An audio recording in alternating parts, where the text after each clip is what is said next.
Hey, everybody, welcome to Dan Knows Everything About Sports. I am your host, Dan. Today on this podcast, we are going to jump right in to the 2026 FIFA World Cup semifinals. It's time, folks. It is time. 48 teams entered this tournament, and now only four remain. France, Spain, England, and your defending World Cup champions, Argentina. And there's very little surprise in terms of the reputation of these four major international powers. Each one of them came into this tournament just believing that they could win the World Cup. Each one of them has won a World Cup in the past. France is looking to be like the most complete team. Spain has been excellent defensively, and they have continued to dominate the possession. England has repeatedly found a way through difficult and chaotic matches, and Argentina has survived multiple scares in an attempt to become the first team since Brazil in 1962 to win back-to-back World Cups. Today, we're going to keep this simple. We're going to review each of the performances. We're going to identify what the biggest questions are, and then we're going to break down each one of these matchups. France against Spain, England against Argentina, and I'm going to give you my predictions on these games. And right now,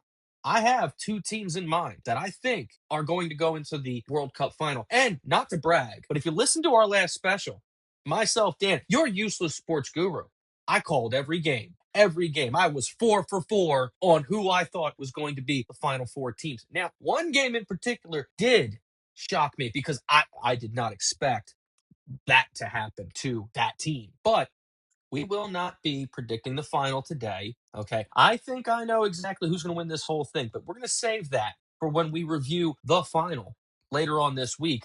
And also, before we finish today, I'm going to address some controversy that happened in the England Norway game involving that ball and the overhead camera. We have to discuss it and FIFA's explanation on why that play was allowed to continue. But first, let's get into the first semifinalist, and it's a big one. We got to go with France. Okay. Man, France entered this game against Morocco, and they understood the assignment from the get go. Morocco had already demonstrated throughout the tournament that they could remain organized, they could defend effectively, they could frustrate teams, with more than just their attacking talent. But France never allowed that frustration to ever take control in this match. I mean, Kylian Mbappe, once again, central to everything that France did going forward. He scored one goal, he assisted on another, he remained dangerous. And even after missing the first half penalty, he gets a goal. Dembele scores. The final score was 2-0. And while Morocco made France work, France never appeared like they were even bothered by Morocco. That's probably the most impressive element of France was this game. Okay. They can win at the open of a match. They can win on their counterattack. They can control possession when necessary. And they can also play a slower knockout match without becoming impatient. France does not always need to dominate every, statistical category because it has the players that can just change this match so quickly. And they are dangerous, man. They are a team that can defend for 20 or 30 minutes, but one misplaced pass or one poorly defended transition can immediately become scoring opportunity for Mbappe, for Dembele, or any of their other attacking players. France also entered the semifinal without having been forced into extra time during the knockout stage. They have only played in those 90 minutes in every game. And that's going to become important because at this point in the World Cup, players have already dealt with the group stage, 3 knockout rounds, travel, the incredible amount of heat coming from this heat wave here in America, and the limited recovery time. But France has generally been able to control its games without extending them beyond those 90 minutes. And that's going to give this team another possible advantage entering that semifinal. And just on a side note, before we continue, leave a comment down in the comment section, please. If you saw that game, France against Morocco, did you think it was going to be a more competitive game? Because I certainly did. France looked like a champion in that match, and they convinced me, to be honest with you, that they are going to be tough. If you beat them, if any team can beat them going forward in this tournament, I tip my hat to you because they are not going to make it easy. And taking Mbappe off with 15 minutes left in the game, did that not reek of French confidence? Because here's the biggest question facing France is whether it can remain comfortable without the ball when they go to play Spain. Because Spain will almost certainly have stretches where they're going to want to control that possession. We talked about it before. They love to pass and control that ball and pick their opening. And France may not be able to dictate the tempo as consistently as it did against Morocco, but that does not necessarily hurt France. France is extremely dangerous when it can defend. They can recover that ball and they can attack that space very quickly. But there is a difference between deliberately allowing the opponent to have possession and becoming trapped defensively for long periods of time. France has to make sure Spain's possession remains controlled but relatively harmless, because if Spain begins to move the French midfield from side to side, create space between the defensive lines, France could be forced into much more of a difficult match than they previously have seen so far. The second question will concern Mbappe. Spain knows he is the most dangerous individual in this upcoming matchup. They will have to organize their entire defensive approach around limiting his space. Can France create enough danger through Dembele and its other attacking options if Spain is able to reduce Mbappe's influence? And that is going to be the question for France. Not whether Mbappe will be involved. He absolutely will be. Okay. The question is whether France can remain as dangerous when Spain devotes multiple defenders, against stopping one of the absolute best talents in the world. Now, Spain, let's look at them very quickly. Spain's quarterfinal against Belgium was a very different type of test. Spain had been outstanding defensively throughout the tournament, but Belgium became the first team and the only team so far that has been able to break through that defense and put a goal on the board that has stuck. Belgium also forced Spain to remain patient late in that match, which was a tough thing for them to do. And that game was level all the way until that 88th minute, but then Moreno, he scores past, after Belgium's goalkeeper was unable to hold, the initial attempt, and Spain ends up eking by a 2-1 win in advance. That result has shown two things about Spain. First, their defensive record is not simply the result of weak opposition. They are organized. They protect the ball well, and they make it difficult for opponents to generate repeated opportunities. But second, Spain can remain patient when a match is not following its preferred pattern. Belgium did not allow Spain to simply pass that ball around comfortably for 90 minutes. They put physical pressure. They put just so much heat on them that there was a possibility there was going to be extra time. But they continued working the ball, continued pushing forward, and eventually Spain did find a winning goal. Spain's ability to control possession is still the defining characteristic of this team, but Spain is playing well. Opponents spend long periods of time chasing that ball rather than holding onto it, and that can become physically exhausting and mentally frustrating. Even when Spain is not, immediately creating shots, it is consistently moving the opposing defense and just waiting for someone to get impatient so it will leave a gap. Spain's possession is only useful if it eventually creates dangerous opportunities. That becomes especially important, especially when you are playing a team like France, because if you think France is going to simply panic just because España is holding onto the ball, no. France is comfortable defending for stretches because it knows it can, and it knows if it wants to park the bus to go and create space for a goal, they can do that because they have the players that can absolutely do that. So here's Spain's biggest question, though.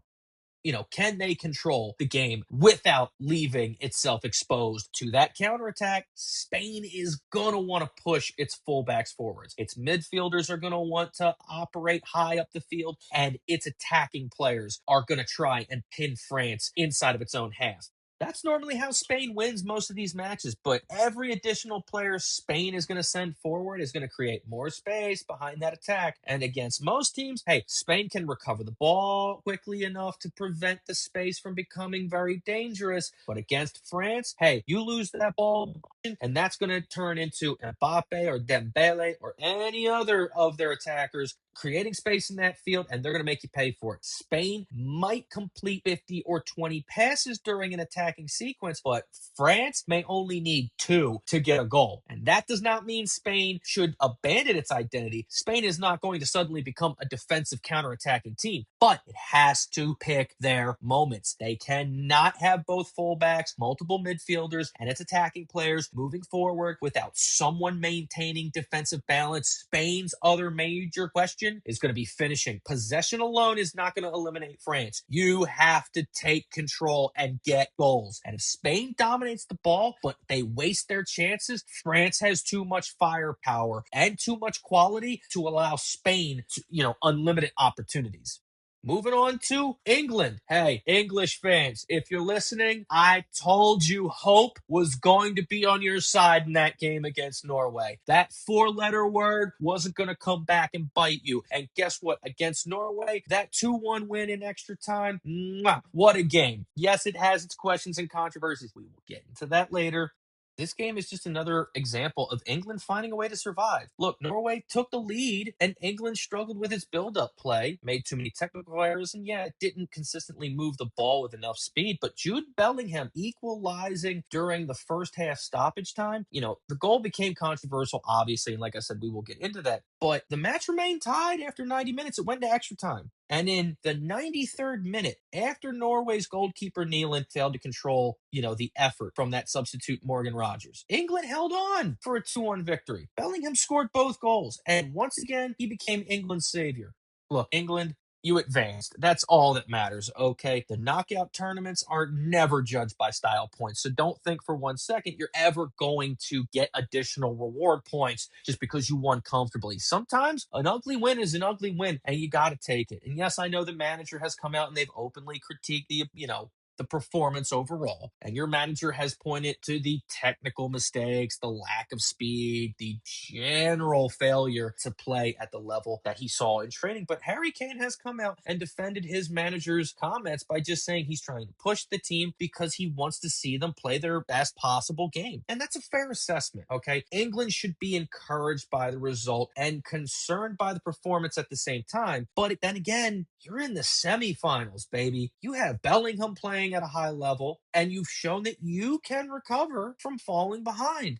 And to be honest with you, you've also made several knockout matches much more difficult than they needed to be. But again, you are in the semis. So clearly you've done something right at this point.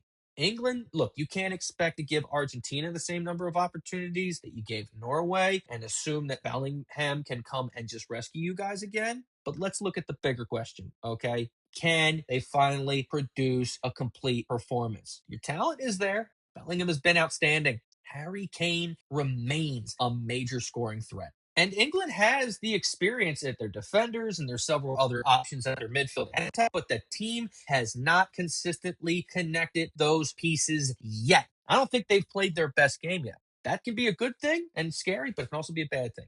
There have been times where England's build-up, it's been a little too slow for me. And there have been situations where the midfield and the attack, they've looked a little disjointed. There have been defensive possessions where England has invited the pressure because it couldn't keep the ball. And against Norway, England survived those problems. Against Argentina, the margin for error is going to be so much smaller because Argentina has the players capable of punishing those mistakes. England cannot afford to be careless in this upcoming game. They can't lose control. They can't allow Alvarez or the Argentina midfielders to attack and unsettle their defense, but they also cannot let Messi get open. The question is how much England can continue asking Bellingham to do in key situations. He has become their central player. And that's understandable. Great players are supposed to deliver in major moments, but England can't. They cannot enter every game, assuming Jude Bellingham is going to score twice. Kane, the wide players, and the rest of the midfield, they have to prove more consistent in this upcoming matchup. And England's biggest challenge is going to be proving, not just that they can survive, but, because they've already done that repeatedly, it's going to be proving that they can control a high-level World Cup match from beginning to end. Now, moving on to their opponent. The defending champions, Argentina, they win 3-1 after extra time. But again, they required extra time once more just to reach the semifinal against Switzerland. Equalized and continued on making the match uncomfortable for the defending champions, like every team so far in this knockout stage surprisingly has, even though Argentina, by every other expert's opinion, had the easiest path to try and get back to a final. And the major turning point, Switzerland's Embolo, he was sent off, leaving Switzerland down with 10 players. And even with that numerical advantage, Argentina, for some reason, couldn't find the winning goal during regulation. The match had to go to extra time, and Julian Alvarez produced an outstanding strike to put them ahead. And Martinez, he adds another goal to complete the 3-1 victory. Argentina deserves credit for continuing to push forward and eventually taking advantage of the man advantage. But the match was also a reminder that Argentina's route has been anything but but easy. They needed extra time against Cabo Verde. They needed to come back from 2 goals down against Egypt. And now they needed extra time against Switzerland, even when Switzerland was reduced to 10 players. That's going to be interpreted two ways, okay? The positive is that they know how to survive. This team is filled with players who already won a World Cup back in 2022, and they can stay cool and calm and collected like Cool Hand Luke when the pressure is on. They're not intimidated with the thought of elimination. They will continue to believe, especially when the moment arrives. And the more concerning interpretation, though, is that Argentina repeatedly keeps putting themselves in these situations where they need to have these overly dramatic moments just to win a game. The more concerning thing also is that at some point, man, relying on those comebacks, it's unsustainable. It's going to bite you. Look, England may not have played its best football either, but England has the physical strength, midfield quality, and individual talent that they could punish Argentina if Argentina starts off slower than them. So here's their big question. Are they going to tighten its defense? Is Argentina going to try and control the match before another crisis develops? They're going to need to. Look at their previous games. Cape Verde, the Cinderella of this entire ball, they scored twice on them. They refused to die against Argentina. Egypt was up 2-0 late in the game, and Switzerland just pushed them a man down, like we just said, into extra time. Argentina has not been able, to stop themselves from getting in those moments, but they have been able to respond every time. England, though, they present a physical challenge, and that's what's going to make them dangerous, especially on set pieces. Kane can occupy central defenders and hold that ball. Bellingham is extremely difficult to track, especially when he makes late runs into the penalty area. Argentina can't afford to become stretched between its midfield and its defensive line. The other major question is how Argentina manages Lionel Messi. Messi remains the player who can absolutely change the match with a single pass, a shot, or even a set piece, but Argentina also needs to make sure it doesn't become completely dependent on him. Alvarez, Alistair, Enzo Fernandez, Martinez, they all are going to have to provide something decisive in this next match because their experience is their strength, but experience alone might not be enough to take down England. So let's overall look at these matches and make our predictions, okay? France versus Spain, it's probably going to be the cleanest contrast in styles of both of these semifinal games, okay? Spain wants the ball. France is comfortable with or without it. Spain's going to want to build the attack and gradually move the defense, create openings through possession. France can attack through possession, but it is at its most frightening when the match opens up. When they have space, that's going to be the first key. Is Spain's ability to protect the ball in the central areas going to help them? Because losing possession near the French penalty area is one thing. Losing possession near midfield with both fullbacks pushing forward is something completely different. France will look for those moments. Second key, can France defend and do something no other team has completely done, which is stop Kylian Mbappe? Spain can't simply assign one defender to him. He's like Jordan in 1996. You got to expect the defender to solve the problem alone. That's not going to happen. You're going to need cover. You're going to need midfielders tracking back. You're going to have to limit the quality of passes being played to him and from him because every additional player Spain commits to Mbappe is going to create space for another. And we've seen what has happened with that. That is what's going to make France difficult to defend, stopping the obvious threat. For France, the key is patience.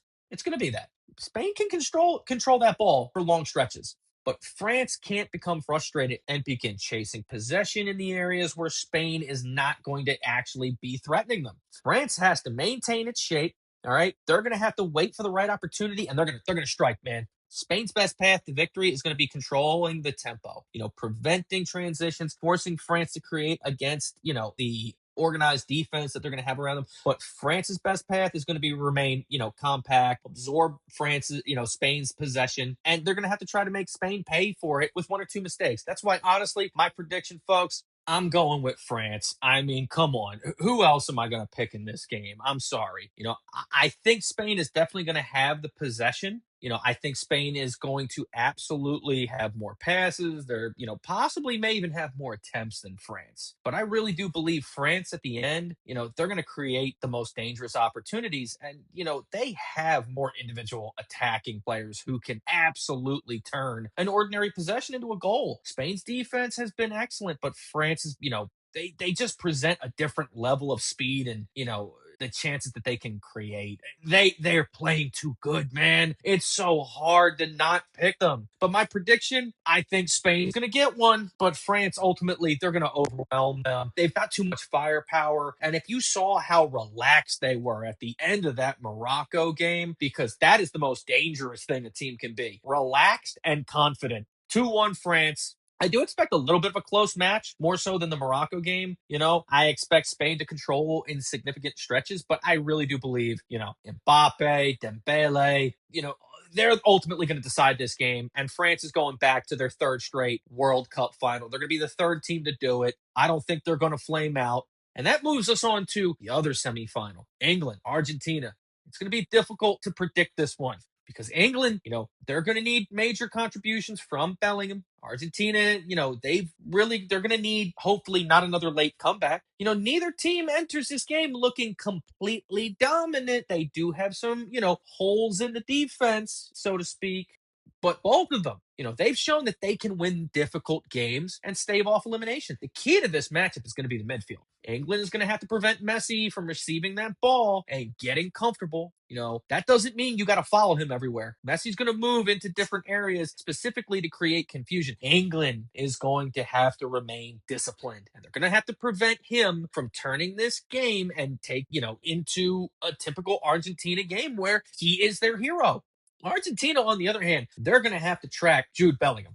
He's not always dangerous because he begins the possession in the advanced position. No, he becomes dangerous, especially when he arrives late. A defender might be watching Harry Kane up front, but that midfielder, they're going to have to follow that ball because once Bellingham enters the penalty area from deeper in the midfield and suddenly becomes the most dangerous player on that field, Argentina, they're going to have to take on England's physical advantage. England can create problems on corners and free kicks.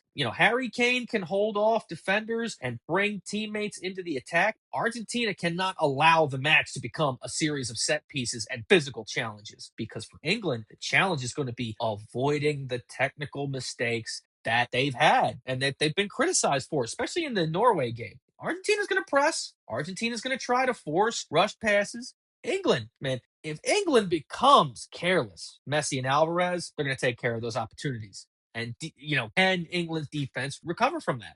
But England, they're going to also want to avoid a penalty shootout because Emiliano Martinez, man, he's built up a reputation over the years. He is one of the most effective and psychologically disruptive shootout goalkeepers in the world. Go back and look what he did in the last World Cup final. England doesn't want to have a match that reaches that point where Martinez has the opportunity to become part goalkeeper and part professional wrestling villain. But with that said, folks, this might shock you, but I'm taking England. That's right, I'm taking England. Hope is sticking around here, English fans. And I'm not selecting England because England has players that are better or they have played better throughout the knockout stage. I'm not. There's been too many unproven periods, really for me to make that argument. I'm selecting England because I truly believe the matchup can favor them physically, especially in their midfield strength, especially during their set pieces. Argentina also is vulnerable defensively. They have allowed teams to remain in games much longer than expected. And when you're playing a team like England that has enough attacking talent to take advantage of that, I believe Bellingham is currently playing with a confidence that is someone who is going to be expected to influence the overall majority, of the moments in a game. My prediction, gonna shock you here, okay? I got England going up 2-0. I got Argentina scoring late, especially from Messi. But I believe England is going to receive enough from their heroes in Harry Kane, in Jude Bellingham, and from their midfield to find that decisive goal early on that's going to give them the confidence to send England back to the World Cup final. There you have it. France, England. Again, we're not predicting the final today. We're going to save that discussion for another video, but that's where I think this is going to be, folks. I think France and England are going to meet in the World Cup final this year. Now, before we go, I got to return to one of the strangest controversies from this entire, tournament.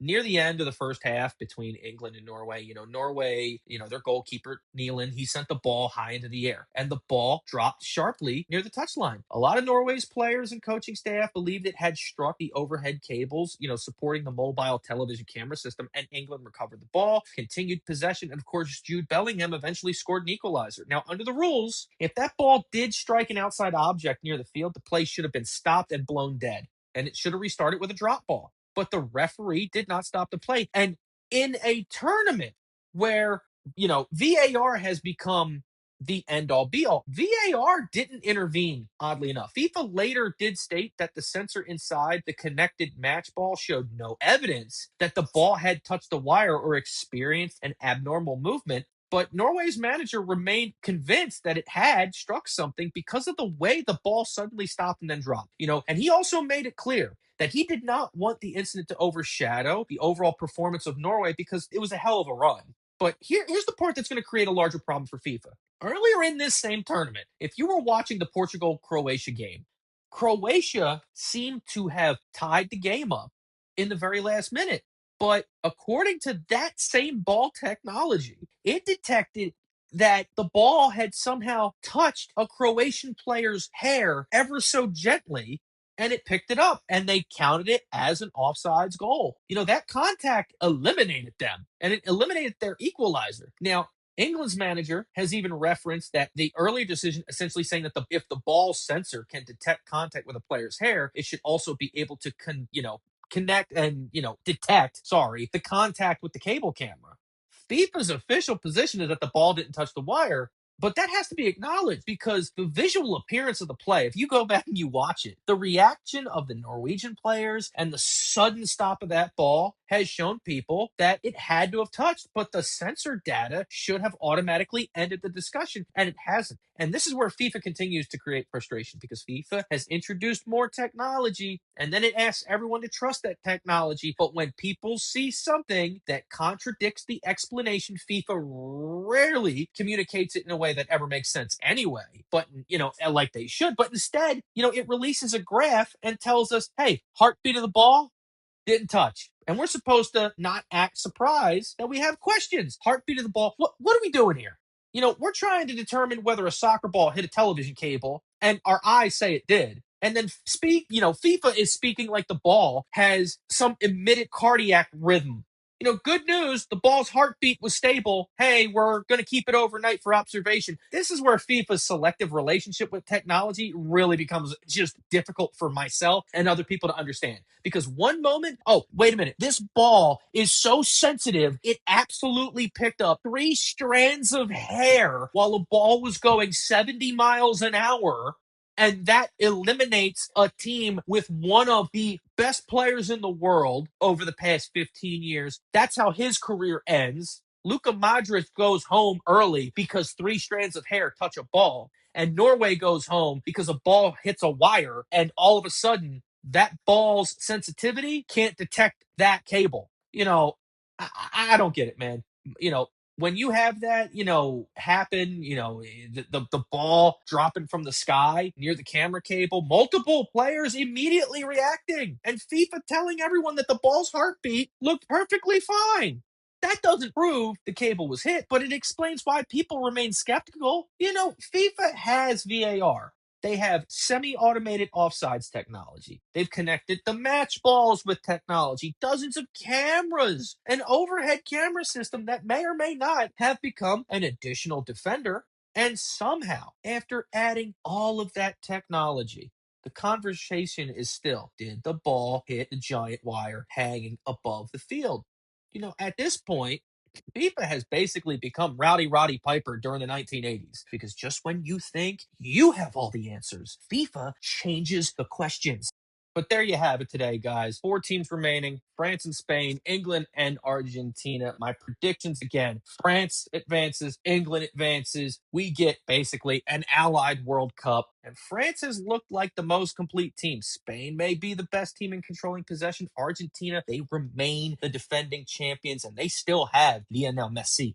England, they continue to find a way to survive. They've got hope on their side, baby. But let me know who you think are advancing. Do you agree with me? Do you think France is going to beat Spain? Do you believe England can eliminate Argentina and go back to the World Cup final? And most importantly, do you believe that that ball hit that camera? Let me know.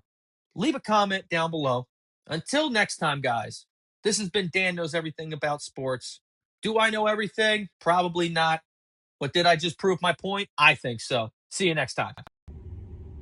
Well, tell me what you think in the comments section below. And remember, like, share, and subscribe to the Useless Sports Guru channel, only on YouTube.